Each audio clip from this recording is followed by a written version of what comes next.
नमस्कार मित्रों, मैं डॉक्टर गिरिजा शंकर गौतम, सहायक प्राध्यापक हिंदी, पंडित रविशंकर शुक्ल विश्वविद्यालय रायपुर छत्तीसगढ़। आज हम स्नातक स्तर के प्रथम वर्ष पाठ्यक्रम में शामिल आधार पाठ्यक्रम के प्रथम प्रश्न पत्र हिंदी भाषा इकाई 3 खंड आ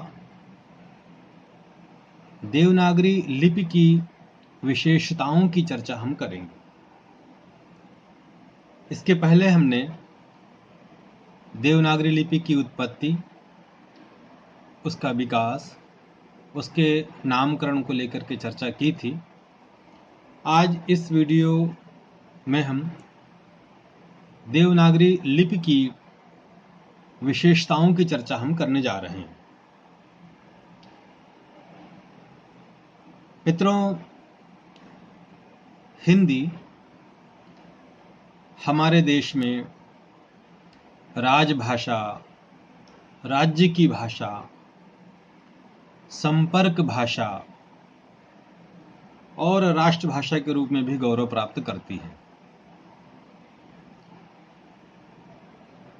भारतीय संविधान की 8वीं अनुसूची में 14 सितंबर 1949 को इसको राजभाषा का दर्जा दिया गया। इसके साथ ही साथ देवनागरी लिपि को भारतीय संविधान में राष्ट्रीय लिपि का दर्जा दिया गया है।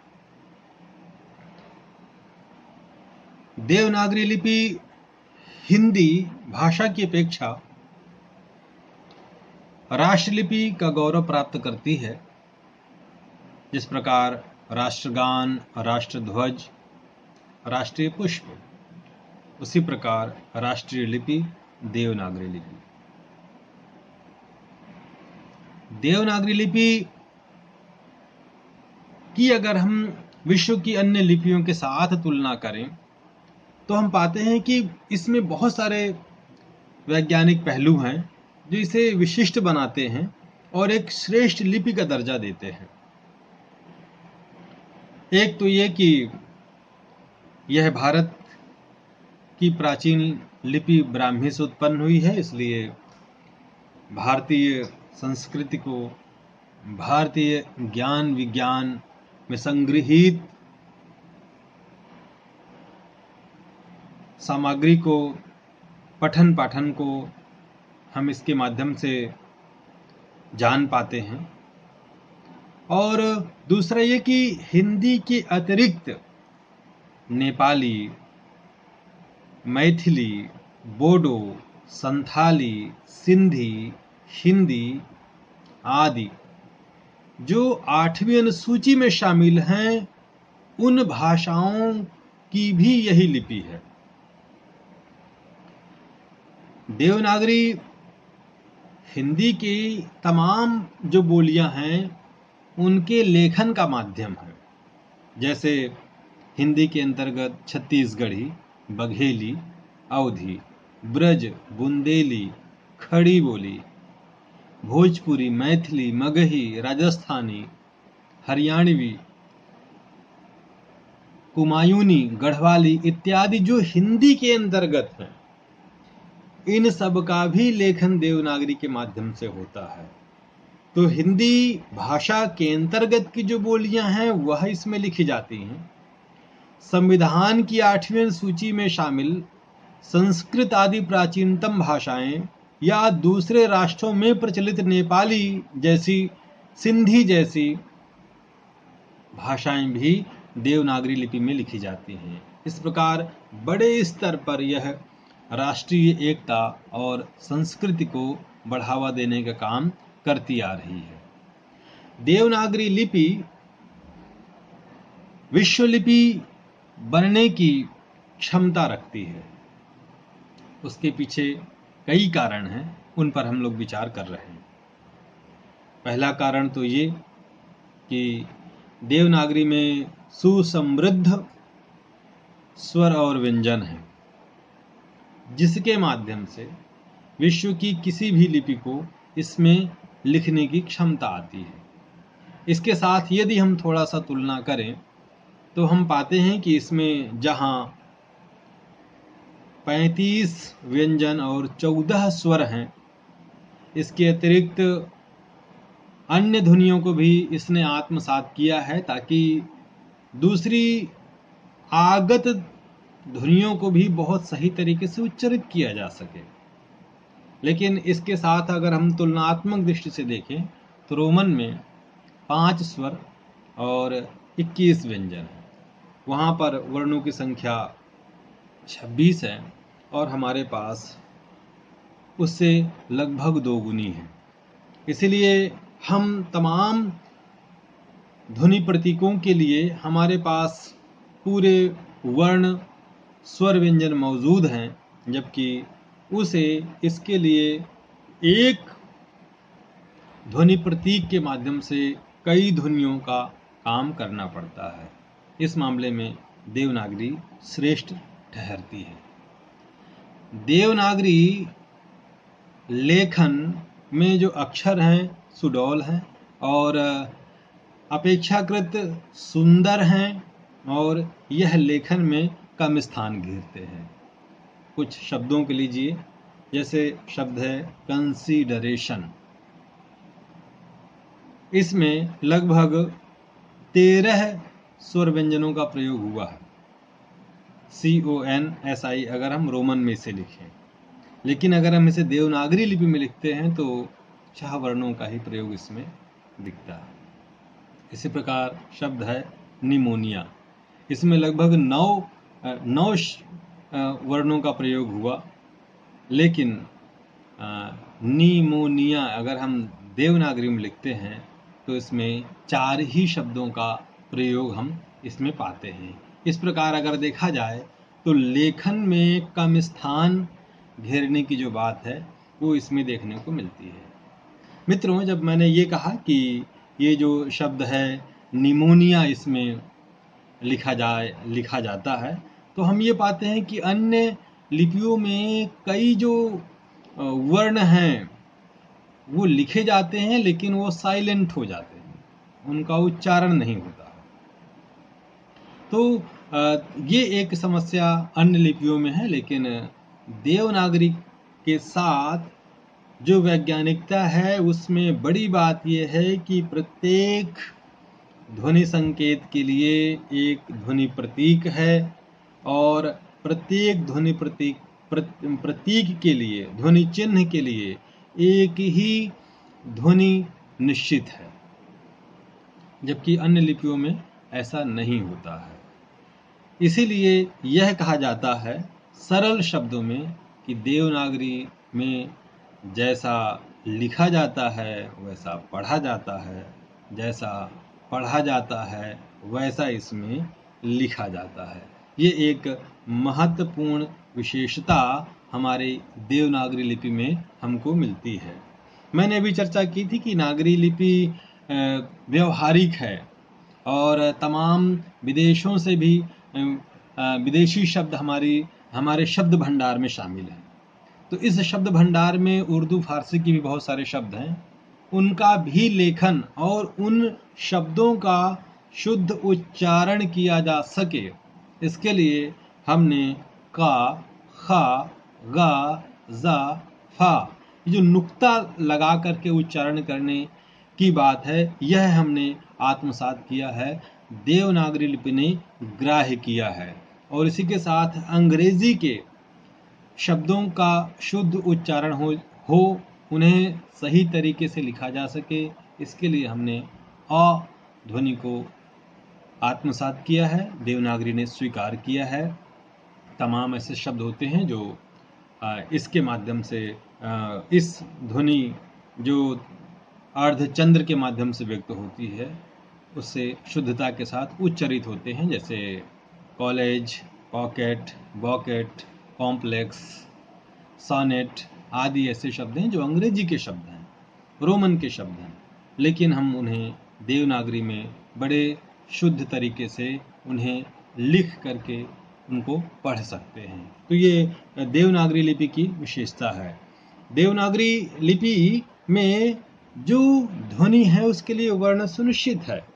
लेकिन अगर हम थोड़ी सी बात रोमन की तरफ की करें, रोमन की करें, तो हम पाएंगे कि रोमन में जो एक ध्वनि है का, उसके लिए वहाँ पर 3 प्रतीकों का प्रयोग होता है, 3 अल्फ़ाबेट उसके लिए हैं। का के लिए आप देखिए कि क्वीन भी बनता है, कैमल भी बनता है और किंग भी बनता है। तो वहाँ पर सी के क्यू 3 है, लेकिन ध्वनि का ही है। इसी प्रकार जा के लिए देखेंगे तो जी, जे, जेड, इन 3 प्रतीकों का प्रयोग वहाँ पर होता है, जबकि देवनागरी लिपि में इस तरह की कोई बात हम नहीं देखते हैं। इसलिए देवनागरी लिपि अपेक्षाकृत बहुत अच्छे तरीके से ध्वनियों के उच्चारण पर उच्चारण को ध्यान में रख करके व्यवस्थित की गई है। देवनागरी लिपि के जो वर्ण हैं उनके विषय में सबसे महत्वपूर्ण बात कही गई है कि इन्हें वैज्ञानिक तरीके से रखा गया है। मैंने इसके पहले वीडियो में चर्चा की थी कि एक बात कही जाती है कि मान्यता है कि शिव जी के डमरू से बहुत सारे शब्द निकले और उन 14 सूत्रों से ही देवनागरी लिपि का निर्माण हुआ। लेकिन उसको सुव्यवस्थित करने का जो कार्य है वो महर्षि पाणिनि ने किया है। महर्षि पाणिनि ने देवनागरी के स्वरों और व्यंजनों को अत्यंत ही वैज्ञानिक तरीके से सुनिर्धारित किया है। मित्रों, पहले हम अगर स्वरों की बात करें तो हम पाएंगे कि हमारे स्वर पहले ह्रस्व हैं, फिर दीर्घ हैं, फिर और कोई दीर्घ शब्द हैं तो उसके बाद में रखे गए हैं। Short bowls, long bowls, long bowls, ऐसा हम कहते हैं। इन्हें स्थान और स्थिति के आधार पर वर्गीकृत किया गया है, गोलित हों या अगोलित हों। ये ह्रस्व और दीर्घ की जो बात मैंने की, ये बहुत सारी कठिनाई को दूर करने वाली बात है। रोमन लिपि में ह्रस्व और दीर्घ का अंतर करना कठिन है, दुष्कर है। लेकिन देवनागरी लिपि में ह्रस्व और दीर्घ लेखन में ही पता चल जाता है। हम जैसा उसमें लिखते हैं वैसा ही उसको उच्चारित करते हैं। एक शब्द लीजिए, जैसे हम लिखें कमल, KAMAL, कमल। अब इसको हम जो उच्चारण करेंगे, अगर यह रोमन में लिखा है तो इसके 4 या 6 उच्चारण हो सकते हैं। KAMALA लिखिए और इसके बाद उसको कमला पढ़िए, कमाल पढ़िए, कामल पढ़िए। इस तरह के उच्चारण वहाँ पर होते हैं। ऐसा दोष देवनागरी लिपि में देखने को नहीं मिलता है। इसी दोष के कारण हमारी संस्कृति के तमाम जो शब्द हैं वो भिज्ञ होकर के, अनभिज्ञ होकर के, जाने अनजाने हम उनका गलत उच्चारण करते हैं। जैसे हम योग दिवस को योगा दिवस, अशोक को अशोका, राम को रामा, गुप्त को गुप्ता, शुक्ल को शुक्ला जैसे शब्दों का प्रयोग करते हैं और हमें पता भी नहीं होता है कि हम अंग्रेजी के कारण या रोमन लिपि में लगातार लिखने के कारण हम उस लिपि के अनुसार उच्चारण कर रहे हैं, जबकि उनका जो शुद्ध उच्चारण है वो देवनागरी और भारतीय परिवेश में उनका सही उच्चारण क्या होता। एक और बड़ी बात है कि जो ये हमने बात की कि स्वरों का जो वर्गीकरण है वो बहुत ही वैज्ञानिक ढंग से उन्होंने रखा है और व्यंजनों के पहले स्वरों को उन्होंने व्यवस्थित किया। स्वरों की व्यवस्था के बाद जो दूसरी व्यवस्था है वो व्यंजनों के वर्गीकरण को लेकर के व्यवस्था है। देवनागरी लिपि के व्यंजन महर्षि पाणिनि ने बड़े ही सुंदर तरीके से रखे हैं। एक पूरा वाग यंत्र है और इस वाग यंत्र में कंठ से लेकर के ओष्ठ तक का जो उच्चारण है वो क्रमशः रखा गया है। संस्कृत में तो पूरे के पूरे सूत्र ही हैं, अकुह विसर्जनीयानाम कंठः जैसे और उपपद्मनीयानाम ओष्ठौ। तो क्रमशः का वर्ग, चा वर्ग, टा वर्ग, ता वर्ग, पा वर्ग का जो उच्चारण है ये बहुत ही वैज्ञानिक तरीके से उन्होंने इसे रखा हुआ है, वाग यंत्र को ध्यान में रख करके और का, खा, ग, घ, अंगा को ध्यान में रख करके क्रमशः ये जो का, चा, टा, ता, पा की मैंने बात की, ये जो हमारे वर्ण हैं इसमें से आप पाएंगे कि सभी के जो पांचवें हैं अंगा, इया, ना, ना, मा, इसमें आप पाएंगे कि ये सभी का जो प्रयोग है वो नासिक के व्यंजन के रूप में है। ये नेजल साउंड्स हैं और का, खा, गा, घा, अंगा इनको हमने बताया कंठ से उच्चारित होते हैं। चा वर्ग का उच्चारण सॉफ्ट पैलेट तालु से होता है। टा वर्ग का उच्चारण मूर्धा से होता है। ता वर्ग का जो उच्चारण है वो दंत्य है, दांतों की सहायता से होता है। और पा वर्ग का जो उच्चारण है वो ओष्ठों की सहायता से होता है। तो इसी तरह से अंतस्थ में यारा लावा को रखा गया है और ऊष्म व्यंजन के रूप में शा, शा, सा को और हा को रखा गया, यारा लावा। इस तरह से अंतस्थ और ऊष्म व्यंजन के रूप में वर्गीकृत किया गया है। 3 संयुक्त व्यंजन भी हैं। यह जो व्यवस्था है इसमें पहले आप ये देखें कि स्थान मैंने कहा कि और स्थिति के आधार पर इनको वर्गीकृत किया गया है। तो पहले संघर्षी हैं और स्पर्श संघर्षी हैं, ये काचा, टा, ता, पा, ये जो पंचम वर्ण है। और पंचम वर्ण के बाद जो है अंतस्थ, ऊष्म है, कुछ उक्षिप्त हैं और सबकी अपनी अपनी स्थिति है। तो पोजीशन ऑफ टंग के आधार पर, पोजीशन ऑफ लिप्स के आधार पर इनको वर्गीकृत किया गया है। महत्वपूर्ण ये कि का, खा, गा, घा, अंगा इस तरह से जो ये पंचम वर्ण हैं, ये का और खा ये अघोष हैं और इसके बाद के जो गा, घा, अंगा हैं ये सघोष हैं। अर्थात स्वर तंत्र, स्वर यंत्र जो इसमें है उसमें तंत्रिकाओं में जो कंपन है उसके आधार पर इसको वर्गीकृत किया गया है। इसी प्रकार का से खा वायु का जो चलन है, वायु का जो प्रयोग है उसके आधार पर का से खा का अंतर या गा से घा का अंतर हमको स्पष्ट पता चलता है। ये इस तरह से देवनागरी लिपि के जो व्यंजन हैं उनकी वैज्ञानिकता है कि इनको किस तरह से वैज्ञानिक ढंग से सबको सुव्यवस्थित किया गया है। इसलिए इसमें किसी प्रकार के लेखन में और उच्चारण में त्रुटि हमको नहीं मिलती है।